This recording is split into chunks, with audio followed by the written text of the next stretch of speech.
between, what do you call that thing? The iPhone 5, sorry, not the iPhone 5. The iPhone 13. The iPhone 13 mini crapped out big time. So the first time it was the heating that did it. It overheated. The second time it was something going on with the network, so the network decided to force off, as they say. And even though it's raining, it was not in our friends. So, excuse me. I am now at a different location, in front of Ranch 99, attempting to finish off this live stream. Goodness gracious, we were just in the middle of getting stuff done. But what I was talking about is, what's important to understand is that there are different people and different kinds of ways of learning. So oftentimes the issue with books is that if you want to get into the nitty-gritty of teaching stuff, there's so many different variations and subtleties, nuances, if you will, of how to throw a punch and how it will react, how the body or the person or the thing that you hit will react and all that kind of stuff. There's different kinds of materials that you might hit, and based on those, the punch will have to vary and stuff. But also the learning styles again. So you might teach something to somebody and find that they're just not getting it. And so if you have a cookie cutter system, and you just put it in a book, and you don't go through all the different ways of experiencing learning in there in order to teach somebody, they're just not gonna learn it. And that's why sometimes, and I agree with Eli the computer guy, some things cannot be taught over Zoom. There are things that can be taught over Zoom, and most of those things are language, for instance, because you have visuals and you have communication. For the most part, those things can be taught over Zoom. There's a bunch of other things that can be taught over Zoom with no problem. But when it gets down to the nitty-gritty, let's say one of the things that I've been stressing over and over and over, you cannot really teach martial arts through this kind of system. You got to be able to do sparring. You have to be able to have physical contact and all that stuff, because without physical contact, without sparring, without being in the same room with each other, the applications that you will run into will just not be useful. And a lot of other things is, for instance, in order for your real martial arts to be effective, let's say, unfortunately, when it comes to, let's say, being able to defend yourself, a lot of the time people will freeze up in a situation where there is real risk. Say, you get a lot of those news reports and stuff. Third degree black belt gets beaten up in the street or something like that. It's because theoretical knowledge is not the same as life experience and the ability to actually do it in real life. It's different. Like you might get yourself a gun, you might get certified, you might get certified to be a drone pilot, you might get all your stuff, and then you go into the fields and you freeze. Or there's people who did all the work and they became surgeons, but they can't stand the sight of blood. They get into the operating the operating exercises or whatever while they're learning to become a surgeon. At the first sight of blood, they're out. It's obvious that they're gonna have to choose some other kind of business, right, to do. And a lot of the stuff, I'm pretty sure, happens with drone pilots. They're amazing. They're super intelligent. They can pass their Part 107, no problem. They're that kind of person. They're that kind of intelligence. They do that kind of thing. Then you hand them a drone and they can't fly it for crap, so they can't do the job. So, just saying, that's one of the things. That's one of the reasons why practical training is so important, and I stress that so much. And I guess that's why Eli, the computer guy, is doing his things too. And he wants to do his teaching in person because he wants to really help people get to the next level. And, if you have ideas and things and learning, trying to learn skills that are actually valuable and can get you into a job today, and not skills that you may be learning and stuff. And then, for instance, one of the issues was when I graduated from my many different degrees. One of the times when I got out, it was easy to find jobs, and the second time it was during the crisis, so it was almost impossible to find jobs.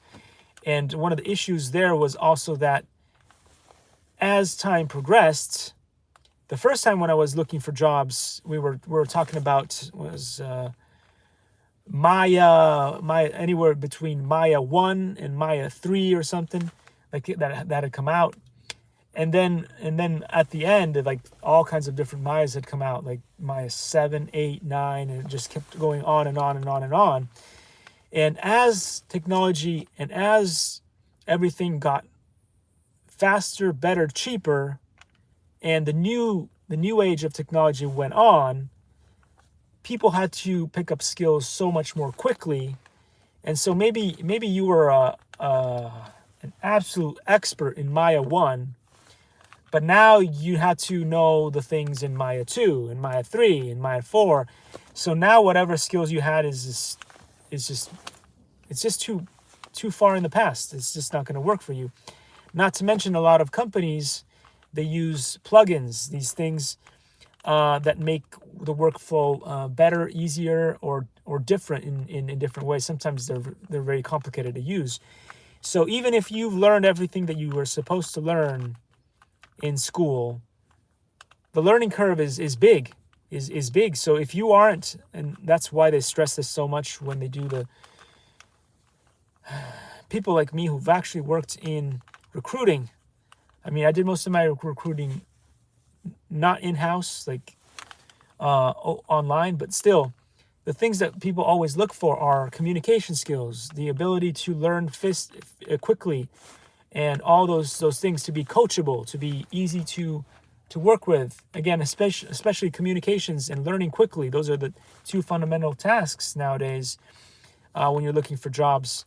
And then there are things that I can't do. I'm one of the slow learners. It takes me a long time to pick up a new skill, and then I guess I can get really good at a skill that I picked up, but the learning curve is like so steep. It's like this. It's almost vertical for me.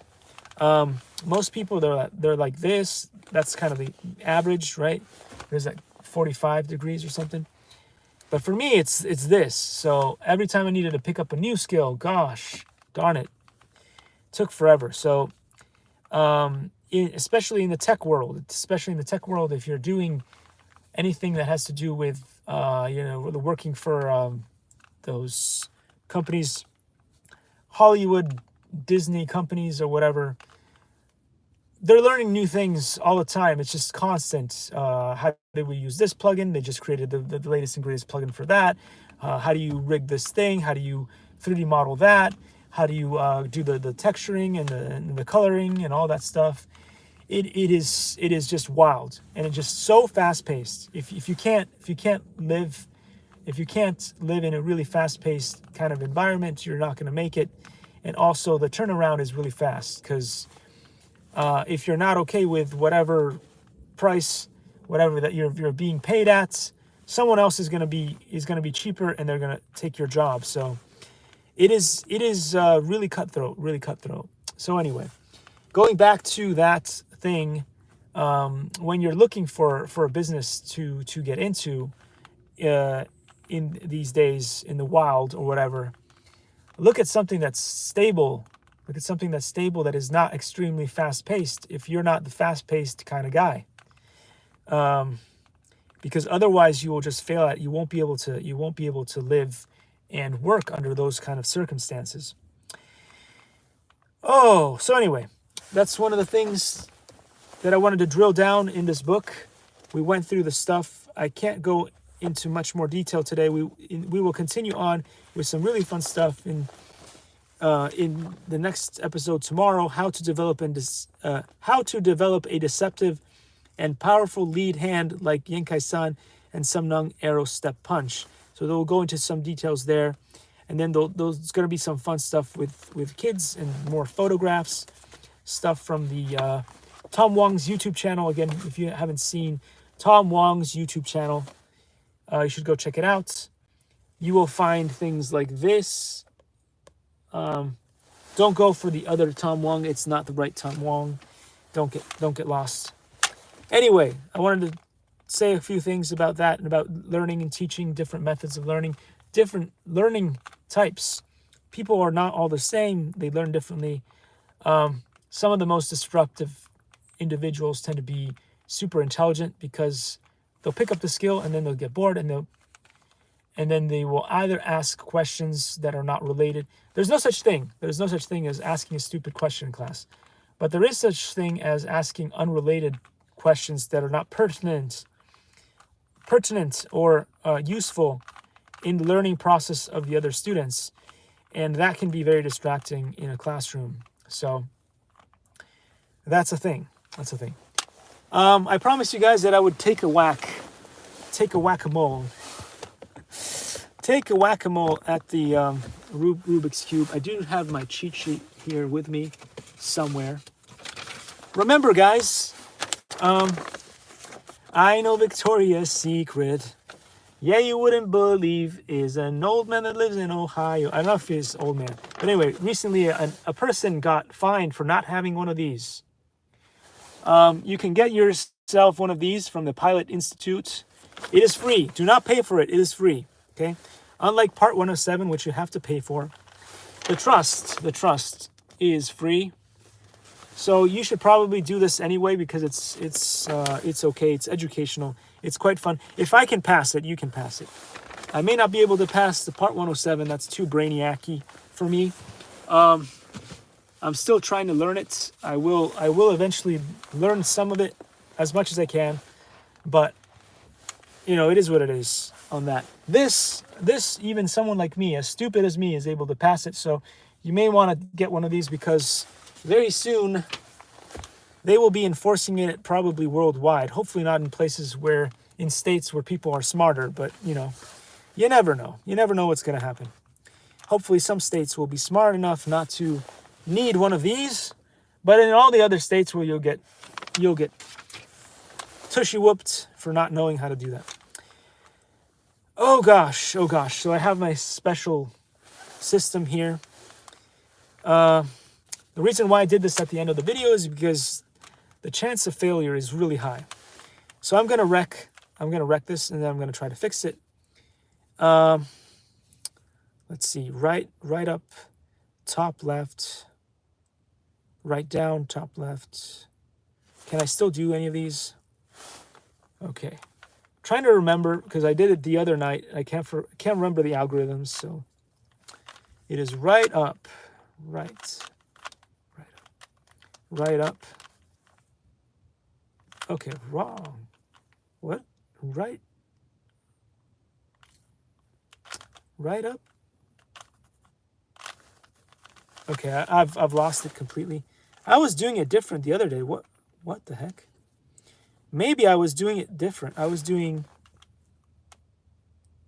it right. It's just right up for me. So right up, then top left. That's right. Then right down. Yeah, that's just right. I got it down. I'm getting myself confused for some reason. And then there's the other algorithm that I need to remember, which is right down, left. Yeah, and then it goes backwards that way. What is the other one? Top left, right up. Anyway, we'll experiment. This is a Rubik's Cube. As you can see here, it has been done and dusted. It is perfect. So we're just gonna do some random things in there. It is pretty random. There you go. Randomized cube. It is a mess. It is a mess. I shouldn't have done that. That's a terrible way to start. But then the point was that you're supposed to be able to put this back together pretty easily, like Humpty Dumpty. what I like to do is I like to focus on 3 colors: the white, the red, and wait, the white, the red, and the blue. So there's the white here, the red there, and the blue there. And those are like my lucky stars. And hinges, places that I know are not going to move. And what I like to do usually is just complete this so that it is all blue there. Wrong. Sorry. If it's white up there, it's going to be all whites. If it's red in this one, it's going to be all reds.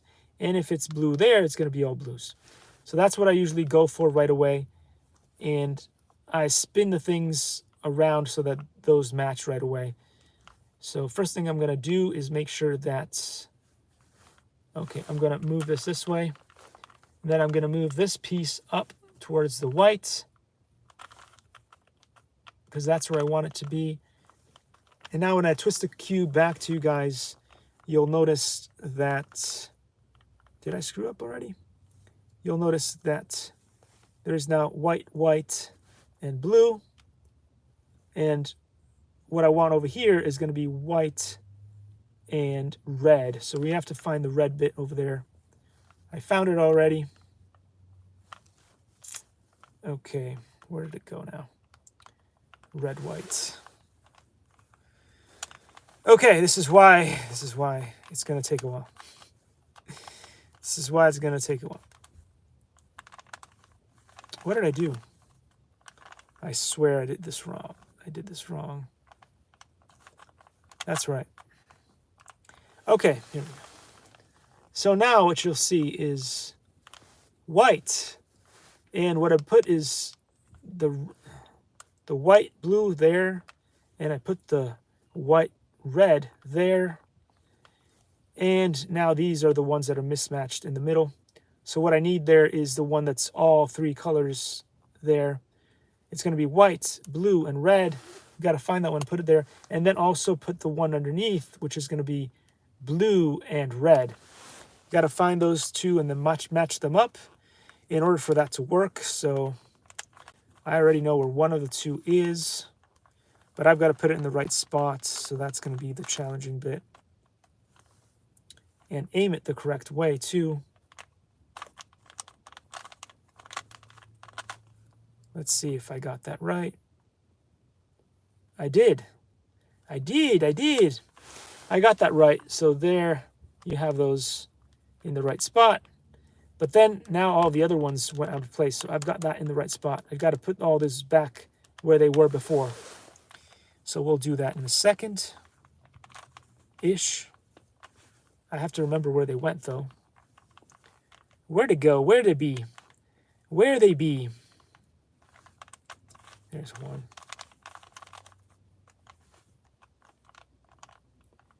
Where they be? Okay, there's one. Oh boy, oh brother, oh brother.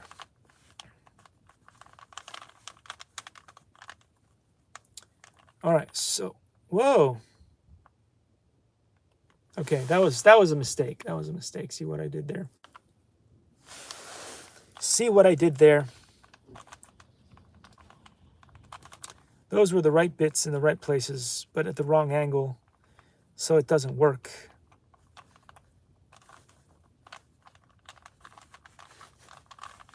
There. Okay, there we go. There we go. Now we have the Rubik's Cube done as it should be done. We've got that famous quad thing going on. And then from there, you have to do the other bits. So we're probably going to do this in a multiple part video because it's going to take forever. It is close enough for me to have to go and do some shopping. So we'll continue it on from this point. But basically, you just keep going at it. The way that I like to do it is continuously go and fix these up so that you get then the next 6. So then it's 6 all the way around and 6 all the way around. And then once you have the full bottom done, then I turn the cube this way and I try to fix the top so that I don't get confused about what's going on. Because, I mean, some people can just continue doing it anyway, which they want. But for me, it's easier to, once I've completed all the 6 going away around, and the bottom 9, then I like to do that bit there. So anyway, that's where we've got to. So in the meantime, guys, if you guys want to get yourself a hold of these books, you can. So you can follow along with the cool, fun projects that we've been working on. Or you guys can also get yourself this other cool book. Go ahead and do that. And if you already have a Rubik's Cube, you can follow with that too. But that's all for today, folks. I've got to go and do a little bit of shopping. Make sure that all gets done with the family fam.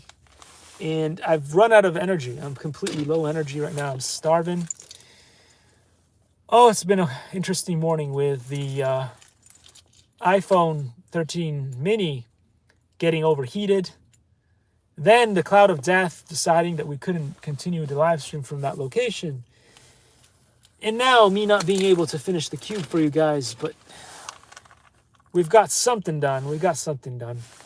So there we go, guys. Thanks again for watching. Thanks again for participating in this crazy adventure that we've got running here. I'll probably see you guys later on in Real Flight. And possibly some more PlayStation or Raspberry Pi games and stuff like that. But anyway, thanks as always for tuning in. And before you go, just in case you wanted to take a look at the cool stuff that I've been doing on CG Trader, thanks to the help of many awesome artists, you guys can go check that out. And yeah, I wonder if there's going to be any more kerfuffles today with the elephants in the room or not. Who knows? But in the meantime, if you're a really good actor or actress, I award you with a Belinda Award today. The Belinda is missing her head. I can't find it. Can't find the Belinda's head. Oh, there it is. The Belinda's head. Anyway. And hopefully the head will arrive today, which is a good way to finish off live here with heads. With heads and beauties. We're going to finish the live here with heads and beauties. So I'll see you all soon in the next one. Take care, guys.